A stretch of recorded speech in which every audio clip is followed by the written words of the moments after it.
राजा नल की तपस्थली गुप्तकाशी और उसको निहारता हुआ चौखंबा पर्वत हिमालय राज जो केदारेश्वर मंदिर के पीछे विराजित है।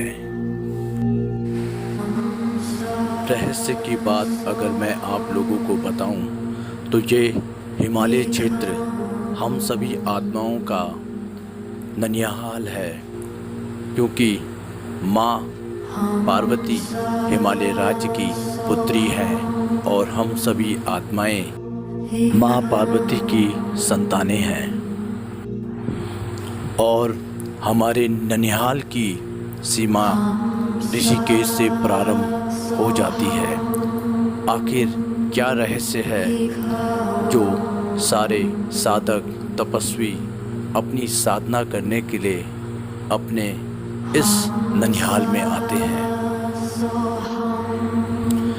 इस प्रश्न का उत्तर स्कंद पुराण के अनुसार इसका विवरण इस प्रकार से है कि कार्तिकेय स्वामी जी ने अपने नाना हिमालय राज्य जी से पूछा कि नाना जी, मेरे पिता सब यक्ष किन्नर गंधर्व देवी देवताओं को आशीर्वाद और वरदान प्रदान कर रहे हैं, तो नाना जी आप पिताश्री से क्या वरदान मांगेंगे? और देखें हमारे नाना हिमालय राज जी ने क्या वरदान मांगा कि कहा कि वो मुझे वरदान यही दें कि जो साधक उपासक तपस्वी मेरे इस क्षेत्र में आके अपनी साधना करेगा तो उसकी साधना सिद्ध हो। और शायद यही वजह है जो समस्त संसार के साधु संत योगी उपासक इस क्षेत्र में आके अपनी साधनाएं करते हैं। कहते हैं हिमालय के इन क्षेत्रों में एक माला जपने का फल 10,000 माला जपने के बराबर होता है। और शायद यही वजह है जो राजा नलेश्वर हिमालय के इस ऊर्जावान क्षेत्र में अपनी साधना ध्यान पूजा अर्चन किया करते थे और इसी गांव का नाम राजा नल के नाम से प्रसिद्ध है। आखिर राजा नल था कौन? किस देश का राजा था जो अपने समस्त राजपाट को छोड़ के इस स्थान में तप करने के लिए आया? आप एक गाँव जो गाँव नो किच नाला जी कुछ हो। जब इस कथा के बारे में मैंने यहाँ के गांव वालों से पूछा तो मेरी मृग तृष्णा राजा नल की कथा सुनने के बाद तृप्त नहीं हुई और इस तृप्ति को पूर्ण करने के लिए मुझे इतिहास के पन्नों को टटोलना पड़ा।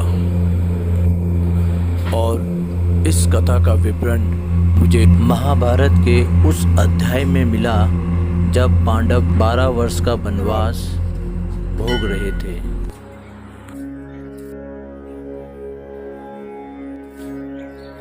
बहुत पुराने समय की बात है, ये महाभारत काल के समय की बात मैं कह रही हूँ। उस समय एक विदर्भ देश था जहाँ के राजा भीम थे।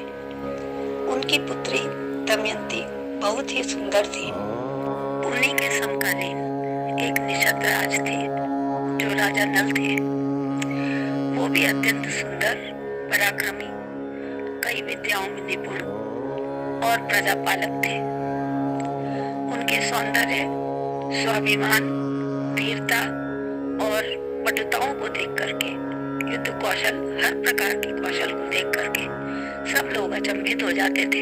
एक बार ये बाग में घूम रहे थे तो वहां उनको एक हंसों का जोड़ा मिला।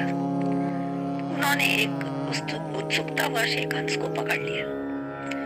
उस हंस ने कहा कि हे राजा नल, आप जितने खूबसूरत हैं, जितने सुंदर हैं, आपकी ही तरह एक बहुत सुंदर राजकुमारी है जिनका नाम दमयंती है। अगर आप मुझे छोड़ देंगे तो मैं उनके पास जाकर आपके प्रेम की गाथा कहूँगा। राजा नल भी दमयंती के सौंदर्य के बारे में बहुत सुन चुके थे। तो उन्होंने इस शर्त पे उसको छोड़ दिया कि भाई आप जाकर के दमयंती से मेरे बारे में कहें। राजा नल की जो भावनाएं थी उस हंस ने जाकर दमयंती के साथ शेयर करी। दमयंती भी पहले से ही राजा नल के बारे में सुनकर उनसे बहुत ही प्रभावित थी और मन ही मन उनको प्रेम करने लगी थी। हंस के कहने से उनका ये प्रेम भाव और द्विगुणित हो गया। वो चाहने लगी कि काश ऐसा हो जाए, राजा नल उनको मिल जाए। उन्होंने भी अपना संदेश जो है हंस के माध्यम से नल को कहलवा दिया। रानी दमयंती नल के विचारों में हमेशा खोई रहती थी और धीरे धीरे वो कमजोर पड़ने लग गई। उनका शरीर कृशकाय हो गया, उनका किसी कार्य में मन नहीं लगता था। उनकी सहेलियां सखियां उनको पूछ पूछ करके हार गई, परंतु वो कुछ जवाब नहीं देती थी। एक दिन रानियों उनकी जो सहेलियां थी उन्होंने उनकी माता से कहा कि हमारी सखी आजकल बहुत ही व्याकुल लग रही हैं। राजा को लगा कि पुत्री विवाह योग्य हो गई है और अब पुत्री का विवाह कर देना चाहिए। तो उन्होंने दमयंती के स्वयंवर का घोषणा कर दी और जितने भी उस समय के समकालीन राजा थे उन सबको पत्रिका पहुंचा दी कि मैं अपनी बिटिया दमयंती का पाणी ग्रहण संस्कार करने के लिए स्वयंवर रचा रहा हूँ। इसलिए जो जो अपने को इस लायक समझते हैं वो कृपया आए और स्वयंवर में भाग लें। इधर राजा नल को भी जब पता चला कि वो तो थे ही, उनसे आकर्षित थे ही, वो भी अपने रथ पर सवार होकर के चल दिए। उस समय का वो हाल था कि राजा तो राजा, देवता लोग भी दमयंती के सौंदर्य से अभिभूत थे और चाहते थे कि उनका पाणी ग्रहण करें। जब राजा नल जा रहे थे उस समय इंद्रदेव, वरुण आदि जितने भी दिक्पाल हैं ये सब जो है इसी कामना से जा रहे थे कि हम भी दमयंती के स्वयंवर में भाग लेंगे। जब इंद्र ने देखा कि इतना सुंदर मानव जो है जा रहा है, वो ना हो ये वही स्वयंवर में ही भाग लेने जा रहा है। राजा नल को देख करके उनके मन में ये विचार आया। उन्होंने राजा नल को बोला, आप अपना रथ रोकिए और मैं जरा आपसे कुछ कहना चाहता हूँ। राजा नल ने अपना रथ रोका। इंद्र जी ने कहा कि देखो भैया, हम जा रहे हैं वहां स्वयंवर में और आपको हमारा एक काम करना है। इंद्र ने कहा कि अगर आप हमारा ये काम करेंगे तो हम आपके बड़े आभारी होंगे, पर आपको जो है पहले प्रतिज्ञा करनी पड़ेगी कि आपको हमारा काम करना है। अब नल जो है वो उनको वचन दे चुके थे कि हाँ, मैं आपका जो भी आप मुझे कहेंगे मैं वो करूंगा।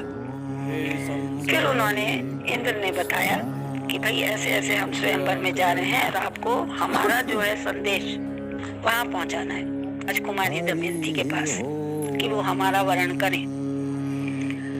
राजा नल ने कहा कि आप जिस कामना के लिए जा रहे हैं उसी कामना से मैं भी जा रहा हूँ, और ये मैं कैसे कह सकता हूँ, क्योंकि जिसको मैं मन ही मन अपनी पत्नी के रूप में स्वीकार कर चुका हूँ, अपनी जीवन सहचरी मान चुका हूँ, उसके लिए मैं आपका प्रस्ताव लेकर कैसे जा सकता हूँ। इंद्र ने बोला, आप मुझे वचन दे चुके हैं और अगर आप ये बात नहीं मानेंगे तो मैं आपको श्राप दे सकता हूँ।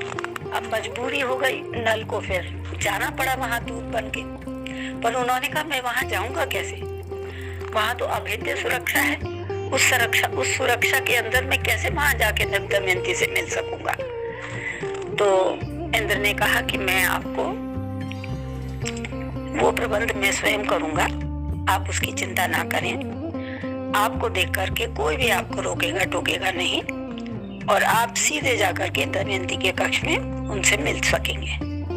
मैं अपने प्रभाव से ही आपको वचन देता हूँ कि आप निष्कंटक वहां पहुंच जाएंगे और आपको हमारा संदेश देना होगा।